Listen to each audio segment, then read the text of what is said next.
شفائها ونور الأبصار وضيائها وقوة الأرواح وغذائها وعلى آله وصحبه وسلم أما بعد فقد قال الله تعالى في قرآنه الكريم بسم الله الرحمن الرحيم اهدنا الصراط المستقيم صدق الله العليم رب اشرح لي صدري ويسر لي أمري واحلل عقدة من لساني يفقهوا قولي. எல்லாம் புகழும் நம்மையெல்லாம் படைத்து பரிபாலிக்கும் இணை துணையற்ற உருவமற்ற யாரையும் பெற்றெடுத்தராத யாராலும் பெற்றெடுக்கப்படாத வணக்கத்துக்கு தகுதியான ஒரே நாயன் ஏக வல்லவன் அல்லாஹ் ஒருவன், அவனுக்கே புகழ் அனைத்தும் உண்டாகட்டும். அல்ஹம்துலில்லாஹ். சலாத்தும் சலாமும் இப்போ உலகில் மனிதர்களை நரக விளிம்பில் இருந்த மக்களை மனித புனிதர்களாக மாற்றி சுவனவாதிகளாக துனியாவிலே அடையாளம் காட்டி துனியாவில் நமக்காக மன்றாடி நாளை மறுமை நாளில் மஹ்ஷருடைய மைதானத்தில் எவருடைய மன்றாட்டத்தையும் ஏற்றுக்கொள்ளாத நேரத்தில் அந்த ஹபீப், அந்த ரசூல் ஸல்லல்லாஹு அலைஹி வஸல்லம் அன்னவர்களுடைய மன்றாட்டத்தை மட்டும் கபூல் செய்யும் நம் உயிரை விடவும் மேலான கண்மணி முஹம்மது முஸ்தபா ஸல்லல்லாஹு அலைஹி வஸல்லம் அன்னவர்களுடைய பரிசுத்த குடும்பத்தினர்கள் அன்னவர்களை மறுமை நாள் வரை பின்துயர்ந்த அனைத்து நன்மக்கள் பேரிலும் என்றென்றும் உண்டாகட்டுமாக. அன்பு நிறைந்த சாதாத்துமார்களே, உலமாக்களே, நான் நினைக்கிறேன் நிகழ்வுடைய கடைசி கட்டம். நானும் தாமதமாகவே வந்தேன். இறுதி கட்டத்தில் நாம் அமர்ந்து கொண்டிருக்கிறோம். அன்பு நிறைந்தவர்களே, இஸ்லாமிய அல்லாஹ்வின் நல்லடியார்களே, நம்முடைய நாடு இப்பொழுது இருக்கும் நிலை என்ன? சுன்னத்துவல் ஜமாத் ஆகிய அடிப்படை ஹக்கான அகீதாவுடைய நம்முடைய நிலைமை என்ன? நாம் என்னென்ன சவால்களை எல்லாம் முன்னோக்கி கொண்டிருக்கிறோம் என்பதை கொஞ்ச நேரம்தான் இருக்கிறது. அந்த கொஞ்ச நேரத்துக்குள் இன்ஷா அல்லாஹ் முடிந்த அளவு உங்களுக்கு தெளிவுபடுத்தலாம் என்று நினைக்கிறேன். நான் சொல்லும் விடயங்கள் உங்களுக்கு மறைந்த தெரியாத ஒரு விடயமல்ல, நாம் அனுபவித்து கொண்டிருக்கக்கூடியதை உங்கள் முன்னால் ஞாபகப்படுத்த நினைக்கிறேன். அன்பார்ந்தவர்களே, இஸ்லாமிய அல்லாஹ்வின் நல்லடியார்களே, நபிகள் நாயகம் ஸல்லல்லாஹு அலைஹி வஸல்லம் அன்னவர்கள் ஒரு ஹதீதிலே நமக்கு தெளிவாக அழகாக சொன்னார்கள். இந்த ஹதீது பல விதங்களிலே இந்த ஹதீது பதியப்பட்டிருக்கிறது. யூதர்கள், நசாராக்கள், என்னுடைய சமுதாயத்தில் முன்னால் வாழ்ந்த அந்த யூத நசாராக்கள் நபிகள் நாயகம் ஸல்லல்லாஹு அலைஹி வஸல்லம் அன்னவர்கள் சொன்னார்கள், பல பிரிவினர்களாக பிரிந்து அதிலே ஒரு கூட்டம் சொர்க்கம் செல்லும் என்று நபிகள் நாயகம் ஸல்லல்லாஹு அலைஹி வஸல்லம் அன்னவர்கள் ஹதீதிலே சொல்லிவிட்டு, அவர்கள் ஆசைப்பட்ட விடயமல்ல, பிரிய வேண்டும் என்பது அவர்களுடைய நோக்கமோ அல்லது அவர்களுடைய ஆசையோ அல்ல, அல்லாஹ்வுடைய ஏற்பாட்டில் உள்ளதை கண்மணி நாயகம் ஸல்லல்லாஹு அலைஹி வஸல்லம் அன்னவர்கள் சொன்னார்கள். சதஃப்தரிகு உம்மதி, என் உம்மத்து ஸல்லல்லாஹு அலைஹி வஸல்லம் அன்னவர்கள் சொன்னார்கள் 73 கூட்டமாக பிரியும் என்றார்கள். நாயகம் ஸல்லல்லாஹு அலைஹி வஸல்லம் அன்னவர்கள் பிரியும் என்று சொன்னதை இன்று நாம் ஆதாரம் தேடி ஊரூராக போய் கஷ்டப்பட்டு கண்டுபிடிக்க தேவையில்லை. நாம் எல்லோரும் தெரிந்ததுதான். ஒவ்வொரு அறிஞர்களும் இன்று முஸ்லிம் அல்லாதவர்களும் புத்தகம் எழுதி வைத்திருக்கிறார்கள். இஸ்லாம் ஒரு நல்ல மார்க்கம், அழகிய மார்க்கம், ஏன் இந்த இஸ்லாத்துக்குள் இவ்வளவு பிரிவினை? என்னிடத்தில் ஒரு மனிதர் முஸ்லிம் அல்லாதவர் கேட்டால் நான் சொல்லும் பதில் என்ன தெரியுமா? நான் ஏற்றுக்கொண்ட மார்க்கம் உண்மை என்பதுடைய அடையாளம் தான் அது. என்னங்க இப்படி சொல்றீங்க? நான் ஏற்றுக்கொண்ட மார்க்கம் உண்மை என்பதுடைய அடையாளம் தான் இந்த உம்மத் 73 பிரிந்தது. அது ஏன் அப்படி சொல்றீங்க? ஸல்லல்லாஹு அலைஹி வஸல்லம் சொன்னது உண்மையாகிவிட்டது. நான் நினைக்கிறேன் ஒரு 10 வருடம் அல்லது 15 வருடங்களுக்கு முன்னால் தமிழகத்திலே ஒரு அறிஞர், அவர் ஒரு புத்தகம் எழுதி வைத்திருந்தார். அந்த புத்தகத்திலே அவர் சொன்ன வார்த்தை என்ன தெரியுமா? தமிழ்நாட்டில் மாத்திரம் முஸ்லிம்களுக்குள் தற்பொழுது 36 பிரிவினர்கள் இருக்கிறார்கள். 36 கொள்கைவாதிகள் இருக்கிறார்கள். எங்க தமிழ்நாட்டில் மட்டும் இலங்கையில சில பேர் இப்ப கேட்கிறாங்க, ஹஜ்ரத் 73 மாதிரி என்றா விலங்கல்ல 703 மாதிரி இருக்குது. நாளுக்கு நாள் விரிவிரை, நாளுக்கு நாள் கொள்கைகள். நாயகம் ஸல்லல்லாஹு அலைஹி வஸல்லம் அவர்கள் 73 கூட்டமாக பிரியும் என்றார்கள். ரசூல் ஸல்லல்லாஹு அலைஹி வஸல்லம் அவர்கள் அடிப்படையான 73ஐயும் சொன்னார்கள். அதிலிருந்து குட்டி போட்டவைகள் இன்று 703ஆக மாறி இருக்கிறது. ஸல்லல்லாஹு அலைஹி வஸல்லம் அவர்களுடைய சஹாபிகள் கேட்டார்கள், ஒரு கூட்டம் தான் சொர்க்கம் செல்லும் என்று சொல்கிறீர்கள், அந்த கூட்டம் யார்? ஸல்லல்லாஹு அலைஹி வஸல்லம் எங்கேயுமே சொல்லல குர்ஆன் சுன்னாவை பின்பற்றவங்கன்னு சொல்லல. ஆனால் உலகறிந்த ஒரு அறிவாளி என்று சிலரால் பாராட்டப்படும் ஒரு மனிதர் இந்த திருமிதியுடைய ஹதீஸை சொல்லி ஸல்லல்லாஹு அலைஹி வஸல்லம் அவர்கள் சொன்னார்கள், சொர்க்கம் செல்லும் கூட்டம் யார்? மா அன அலைஹி வ அஸ்ஹாபி, நானும் என்ற சஹாபிகளும் எந்த வழியில் நடந்து வருகிறோமோ, எந்த வழியில் இருக்கிறோமோ அதுதான் சொர்க்கம் என்றாங்க. நான் சவாலிட்டு சொல்கிறேன், முடியுமாக இருந்தால் குர்ஆனையும் சஹீஹான ஹதீஸையும் பின்பற்றியவர்கள் தான் சொர்க்கம் செல்வார்கள் என்று ஒரு ஹதீஸிலோ எங்கோ நீங்க பார்க்க முடியாது.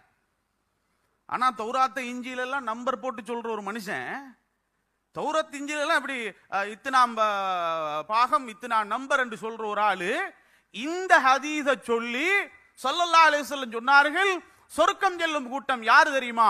குர்ஆனையும் சஹீஹான ஹதீஸையும் பின்பற்றக்கூடியவர்கள் என்று ரசூலுல்லாஹ் சொன்னாங்களாம். அது சஹீஹ் லைஃப் பிரிச்சதே பின்னால தானே. ரசூல் ஸல்லல்லாஹு அலைஹி வஸல்லம் எங்கேயாவது சொல்லுவாங்களா, ஏன் ஹதீஸில் சஹீஹும் இருக்கிறது லைஃபும் இருக்கிறது, சஹீஹை எடுக்க வேண்டும் லைஃபை விட வேண்டும் என்று ரசூலுல்லாஹ் எங்கேயாவது சொன்னாங்களா? அப்பட்டமான பொய். ஸல்லல்லாஹு அலைஹி வஸல்லம் அவர்கள் சொன்னார்கள், மா அன அலைஹி வ அஸ்ஹாபி, நானும் என்ற சஹாபிகளும் எந்த வழியில் இருக்கிறோமோ அந்த வழி நடந்தவர்கள் அவர்கள் தான் சொர்க்கம் செல்வார்கள். இன்னொரு ரிவாயத்தில் வஹியல் ஜமாஅ ஜமாஅத்து ஸஹாபா, சஹாபா என்ற கூட்டம் எந்த வழியில் வாராங்களோ அந்த வழி நடந்தவர்கள் தான் ஹக்கான நேர்வழி பெற்றவர்கள். ஆனால் இன்றைக்கு சுன்னத்து வல் ஜமாஅத் என்ற பேரு அப்படியே எல்லாருக்கும் ஒரு எலர்ஜிக்காக மாறி சுன்னத்து வல் ஜமாஅத் என்ற பேரை சொல்றதுக்கு விருப்பம் இல்லாம, நாங்க சுன்னத்து வல் ஜமாஅத் என்று சொல்றதுக்கு சிலவங்க வெக்கப்பட்டு கொண்டு இருக்கிறதுனால அல்லாஹு அக்பர் இன்றைக்கு என்ன தெரியுமா செய்யறாங்க? எல்லா கொள்கைக்காரனும் அவங்களும் சுன்னத்து வல் ஜமாஅத்ன்றாங்க. நாங்க என்ன செஞ்சிட்டோம்? சுன்னத்து வல் ஜமாஅத் என்ற ஹக்கான வழியில் இருக்கக்கூடிய நாம் அந்த பேரை விட்டதினால என்ன செஞ்சிட்டாங்க? ஒரு கூட்டம் இன்னைக்கு அவர்கள் தான் சுன்னத்து வல் ஜமாஅத்தினர்கள் என்று சொல்லி சுன்னத்து வல் ஜமாஅத்துக்கு பல விளக்கங்களை சொல்லி இதுதான் சுன்னத்து வல் ஜமாஅத்துங்க, இதுதான் ஹக்கான வழிங்க என்று சொல்லப்பட்டு இந்த வாலிபர்கள் ஒரு தடமாறும் ஒரு நிலைமையில நாங்க இன்றைக்கு மக்களை பார்த்து கொண்டு இருக்கிறோம். உண்மையிலே சொல்றதாக இருந்தா இப்ப எப்படி மாறி இருக்குதுன்னு கேட்டால், நாங்கெல்லாம் வழிகேடாம், நாங்கெல்லாம் யாராம் வழிகேடாம். அப்படின்றா இவ்வளவு காலமாக 1400 ஆண்டு காலமாக சஹாபிகள் தாபியின்கள் தபஅத் தாபியின்கள் என்று வந்த நாம வழிகேடாம். ஒரு 100 வருடத்துக்கு முன்னால் ஆரம்பிக்கப்பட்ட கொள்கை அல்லது 150 வருடத்துக்கு முன்னால் ஆரம்பிக்கப்பட்ட கொள்கை அவங்க தான் சரியான கொள்கையாம். சமீபத்தில் நிறைய பார்த்தேன், இந்த அகீதத்து ஸஹீஹா புக்கு வெளியிட்ட ரெடியானதுக்கு அப்புறம் ஒரு பக்கம் நான் நினைக்கிறேன் இந்த புத்தக குழுவுக்கு வேலை இல்லாம எல்லா பொறுப்பையும் அவங்களே எடுத்துட்டாங்க. என்ன பொறுப்பு எடுத்துட்டாங்க? புக்கை நாடு ஃபுல்லா கொண்டே சேர்த்துட்டாங்க. மாஷா அல்லாஹ், புக்கை நாடு ஃபுல்லா கொண்டே சேர்த்துட்டாங்க. அல்ஹம்துலில்லாஹ், செலவே இல்லை. புத்தக குழுவுக்கு செலவில்லாமல் புத்தகத்தை பத்தி நாடு முழுக்க கொண்டு போய் சேர்த்துட்டாங்க. எங்கள் நாட்டுக்கு ஒரு அழிவு வரப்போகிறது, மக்களை உஷாராகிக்கோங்கன்னு இந்த புக் வெளியிட்டு நம்ம போட்டோ எல்லாம் சில ஊர்ல அதை போட்டோ பிரிண்ட் எடுத்து ஊடூடா பங்குட்டிக்கிறாங்க. இந்த செய்தி சொல்லுவாங்கல்ல, ஒரு செய்தி சொல்லுவாங்க, ஒருத்தன் குர்ஆனை என்ன செஞ்சானாம், பிழை கண்டுபிடிச்சே ஆகுவேன் ஒருத்தன் குர்ஆனை படிச்சானாம். குர்ஆன்ல சூரத்துல் பக்ரால இருந்து நாஸ் வரைக்கும் நான் பிழை கண்டுபிடிச்சே ஆகுவேன் என்று கங்கணம் கட்டி கொண்டு ஒருத்தன் குர்ஆனை படிச்சு நாஸ்ல முடியும் போது களிமா சொன்னானாம். நாஸ்ல முடியும், பக்கரால ஆரம்பிச்சு நாஸ்ல முடியும் போது என்ன செஞ்சானவன்? மாடு மாதிரி இருந்த பக்கரா மாதிரி இருந்தவன் நாசாக பரிபூர்ண மனுஷனா மாறிட்டான் இல்லையா? அத மாதிரிதான் நான் நினைக்கிறேன் இந்த புத்தகம். அதுல எப்பதாரிங்க சில பேர் என்ற கோல் அடிச்சு அதுல புக் வெளியாயிருச்சா? நான் வெளியிடல, இன்னும் புக் வரல. எப்ப வரும்? இதில் இருக்கக்கூடிய பிழையை நான் கண்டுபிடிச்சே ஆவேன். நான் சொன்னேன் அல்ஹம்துலில்லாஹ், நல்ல விஷயம். அகீதா தெரியாதவங்க பிழையை கண்டுபிடிக்கிறதுக்காவது படிச்சு நல்ல அகீதா விளங்கிக் கொள்வாங்க. அதனால இந்த புத்தகம் வெளிவரும் வரை எத்தனை சவால்கள், என்ன பிரச்சனை கேட்டால், இல்ல நான் சொல்ல வந்த விஷயம் என்ன தெரியுமா? நாங்க ஹக்கான வழியில இருக்கிறோம், எங்களை வழிகெடுக்க ஒரு கூட்டம் தெரியுறாங்க. இப்போ ஒரு போஸ்டர் பார்த்தேன், அதுல என்ன போட்டோவும் இருக்குது. அதுல எல்லாம் எங்கட சுன்னத் வல் ஜமாத்துடைய இந்த லைன்ல இருக்கக்கூடிய உலமாக்கள் எல்லாரோட போட்டோவும் என்ற போட்டோவை போட்டு இந்த எல்லாரும் இந்த இக்ராம் வாசிடா அலை மோலாண்ட இப்படி லைன்ல இருக்கக்கூடிய எல்லா பஸ்மில் மோலான எல்லா உலமாக்கள் இருக்கிறாங்கல்ல சுன்னத் வல் ஜமாத்துடைய, இந்த உலமாக்களிடத்தில் இவர்கள் உலமாக்கள் அல்ல, ஆலிம் வேஷம் போடும் யூதர்கள். இவர்கள் வழிகெடுக்காமல் நம்மை பாதுகாத்துக் கொள்ள வேண்டும்.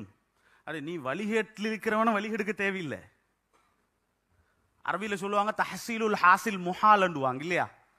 உண்டானதை உண்டாக்க முடியாது. நீ வழிகேட்டுல தான் இருக்கிறன்னா திரும்ப ஒண்ணு வழிகேட்டை கொண்டு போக முடியாது.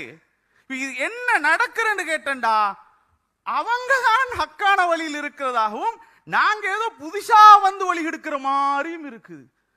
இதுக்கு தமிழ்ல என்ன சொல்ல, முழு பூசணிக்கா சோத்துல மறைக்கிற மாதிரின்னு சொல்லுவாங்கல்ல. அடே நீ தாண்டா 100 வருஷத்துக்கு முன்னால வந்து வழிகெடுத்து நாசமாக்கி முஸ்லீம்களை சீரழிச்சு நாட்டில் பெரிய அழிவுகளை ஏற்படுத்தி முஸ்லீம்கள் என்றால் சமுதாயத்தில் தலைகுனிய வேண்டிய நிலைமை ஏற்படுத்தி இன்றைக்கு போட்டிக்கிறாங்கல்ல. தௌஹீது மூட நம்பிக்கை என்று ஒன்று உருவாக்கி முஸ்லீம்களை எல்லாம் களிமா சொன்னவனாக இருந்தாலும் அவனை களத்தை வெட்ட வேண்டும், முஸ்லீம்களை முஷ்ரிக்குகள் மாதிரி காட்டி செஞ்சது யாரு? சுன்னத் வல் ஜமாத்தில் உள்ள மக்கள் அல்ல, வழிகேட்டில் இருக்கக்கூடிய மக்கள். இது என்ன படம் போகுது என்று கேட்டால், அவங்கெல்லாம் ஹக்கான வழியில் இருக்கிறாங்களாம், நாங்க வந்து புதுசாக வழி எடுக்கிறோமாம். நான் சொன்னேன் ஒரு 100 வருஷத்துக்கு முன்னால் இருக்கக்கூடிய எந்த மையவாடிக்கும் போய்த்து சலாம் சொல்லலாது. ஏன்னா அவங்க எல்லாருமே இந்த அகீதால தான் இருந்தாங்க, அஹ்லு சுன்னா வல் ஜமாஅத். ஏண்டா உங்களோட கருத்தின்படி அவங்க எல்லாருமே முஷ்ரிக்குகள், எல்லாரும் காபிர்கள். நாயகம் ஸல்லல்லாஹு அலைஹி வஸல்லம் இப்படி ஒரு ஹதீஸை சொல்லியிருந்தா எங்களுக்கு யோசிக்க இருந்துச்சு. என்ன தெரியுமா? ஒரு காலம் வரும், முஸ்லீம்கள் எல்லாரும் வழிகேட்டில் இருப்பாங்க, அந்த டைம்ல ஏகத்துவத்தை எடுத்து சொல்லும் ஒரு கூட்டம் வருவாங்க, அவங்களோட பின்னால நீங்க போங்க என்று நபிகள் நாயகம் ஸல்லல்லாஹு அலைஹி வஸல்லம் சொல்லி இருந்தா கொஞ்சம் யோசிச்சிருக்கலாம் இல்லையா? நாயகம் ஸல்லல்லாஹு அலைஹி வஸல்லம் அப்படி சொல்லல. சஹாபிகளுடைய காலம், தாபீன்களுடைய காலம், தபோ தாபீன்களுடைய காலம் சிறந்த நூற்றாண்டு. அதுக்கு பின்னால ஒவ்வொரு நாளும் ஃபித்னாவுக்குள்ளதான் போகும். இன்றைய நாளை விட நாளைய நாள் மோசமாக இருக்கும், சென்ற வருடத்தை விட இந்த வருடம் மோசமாக இருக்கும், இந்த வருடத்தை விட அடுத்த வருஷம் மோசமாக இருக்கும். இப்படி உலகத்தில ஃபித்னாக்கள் தான் கூடிக்கொண்டிருக்குமே தவிர ரசூலுல்லாஹ் ஸல்லல்லாஹு அலைஹி வஸல்லம் எங்கேயும் சொல்லல ஒரு கூட்டம் வந்து இவங்களை திருத்தி இவங்களை எல்லாம் ஹக்கான வழிக்கு எடுப்பாங்க என்று நபிகள் நாயகம் ஸல்லல்லாஹு அலைஹி வஸல்லம் என்ன எங்கேயுமே சொல்லல. அதனால நல்லா விளங்கணும், அகீதா என்ன, நம்முடைய நிலைப்பாடு என்ன, நம்முடைய கொள்கை என்ன என்பதை நாங்க சரியா விளங்கிக் கொள்ளணும். முதலாவது நம்ம நினைச்சு கொண்டிருக்கிறோம் என்ன தெரியுமா? கொள்கையை போதிக்கணும் எங்கடாக்கள் உடனே யோசிக்கிறது கட்டாயம் குனூத்தை பத்தி பேசி ஆகணும். நாங்க கொள்கை விஷயமே அத்தஹியாத்துல வரலாற்றை சம்பந்தமாக நாங்க பேசி ஆகணும், கூட்டு துவா பத்தி நாங்க பேசி ஆகணும். முதலாவது அகீதாவே அல்லது, அது அகீதா அல்லது ஃபிக்ஹ் மஸ்அலா. அகீதா என்றால் என்ன? ஈமான் சார்ந்தது. அல்லாஹுவை எப்படி நம்ப வேண்டுமோ அந்த முறையில் நம்புவது, ரசூல்மார்களை எந்த முறையில் நம்ப வேண்டுமோ அவ்வாறு நம்புவது. நாங்க குனூத்துக்கும் நெஞ்சில தக்பீர் கட்டுறதா, தொப்புளு ஈல கட்டுறதா, தொப்புளு மீல கட்டுறதா, கொள்கை விஷயம் விட்டு கொடுக்க முடியுமா ஹஜரத்? விட்டு கொடுக்க முடியுமா ஹஜரத்? முதல்ல ஃபிக்ஹ் என்ன, சில பேருக்கு அகீதா என்றா என்னன்னு தெரியா. அல்லாஹ் அரிசிலே இருக்கிறான். அல்லாஹ்வுக்கு உருவம் இருக்கிறது, கை இருக்கிறது, கால் இருக்கிறது. சமீபத்தில் சொன்னா குடல் கிட்னி எல்லாம் மீக்குதான். எதுக்கு அரவாசியில நிப்பாற்று?